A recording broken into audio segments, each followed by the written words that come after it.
ప్రభుత్వ వ్యవహారాలు అంతర్గతంగా జరిగే చర్చల అంశాలను ఎప్పటికప్పుడు బీఆర్ఎస్ నేతలకు చేరవేస్తున్న లీక్ వీరులను సీఎం రేవంత్ రెడ్డి గుర్తించినట్టు సెక్రటేరియట్లో ప్రచారం జరుగుతుంది.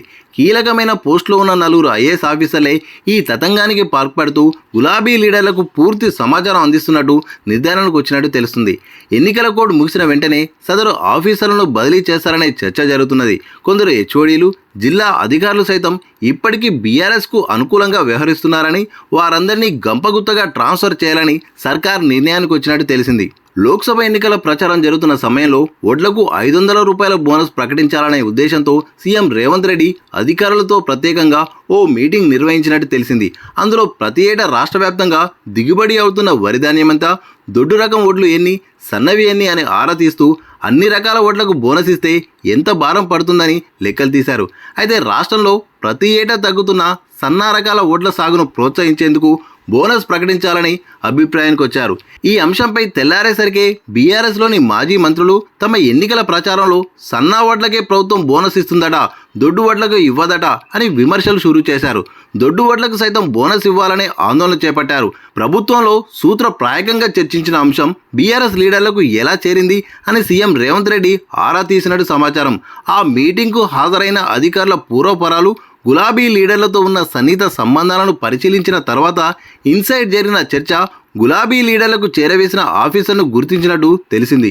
ఇక కొన్ని రోజులుగా మరో ముగ్గురు కీలక ఐఏఎస్ అధికారుల శాఖలకు చెందిన సమాచారం బయటికి వెళ్తున్నట్టు సీఎం నిర్ధారణకు వచ్చినట్టు తెలిసింది.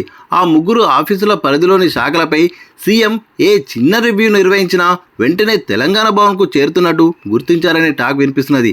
సదరు ఆఫీసర్లు ఇచ్చిన సమాచారం ఆధారంగానే గులాబీ నేతలు ప్రెస్ మీట్లు పెట్టి మరీ విమర్శలు చేయడమో లేక బహిరంగ సభల్లో మాట్లాడుతున్నట్టు రుజువైందని ప్రభుత్వ వర్గాల్లో ప్రచారం జరుగుతున్నది. సదరు అధికారుల్లో ఇద్దరు స్పెషల్ సీఎస్ హోదాలో ఉండగా మరొకరు ప్రిన్సిపల్ సెక్రటరీ హోదాలో పనిచేస్తున్నట్టు ప్రచారం జరుగుతున్నది.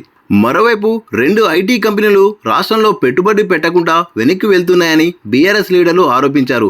అయితే ప్రభుత్వాన్ని అప్రతిష్టపాలు చేసేందుకు పనిగట్టుకొని ఓ ఐఏఎస్ ఆఫీసర్ బీఆర్ఎస్ లీడర్లకు తప్పుడు సమాచారం ఇచ్చారని ప్రభుత్వం నిర్ధారణకు వచ్చినట్టు తెలుస్తున్నది. కాంగ్రెస్ ప్రభుత్వం ఏర్పడిన కొత్తలోనూ ఓ ఐటీ కంపెనీ హైదరాబాద్ నుండి తరలిపోతున్నట్టు తప్పుడు ప్రచారం చేయడం వెనుక సదరు ఆఫీసర్ హస్తం ఉన్నదనే ప్రచారం అప్పట్లో జరిగింది. ఎన్నికల కోడ్ ముగిసిన వెంటనే పెద్ద ఎత్తున ఆఫీసర్లను బదిలీ చేసేందుకు ప్రభుత్వం కసరత్తు చేస్తున్నది. బీఆర్ఎస్ చెందిన అత్యంత సన్నిహితంగా ఉండే ఆఫీసర్లను ప్రస్తుతం ఉన్న పోస్టు నుండి తప్పించాలనే నిర్ణయానికి వచ్చినట్టు తెలిసింది. ఆ జాబితాలో సెక్రటేరియట్లోని కొందరు ఐఏఎస్లు, హెచ్ఓడి బాధ్యతలు చూసిన మరికొందరు ఐఏఎస్లు ఉన్నట్టు ప్రచారం జరుగుతున్నది. అలాగే జిల్లా మండల అధికారులను సైతం బదిలీ చేసేందుకు కసరత్తు చేస్తున్నట్టు తెలిసింది. అయితే చాలా శాఖలకు చెందిన జిల్లా మండల అధికారులు ఇప్పటికీ బీఆర్ఎస్కు అనుకూలంగా వ్యవహరిస్తున్నట్టు ఫిర్యాదులు వస్తున్నాయి. వారిని అక్కడి నుండి తప్పించాలని నిఘా వర్గాలు సైతం రిపోర్ట్ ఇచ్చినట్టు సమాచారం.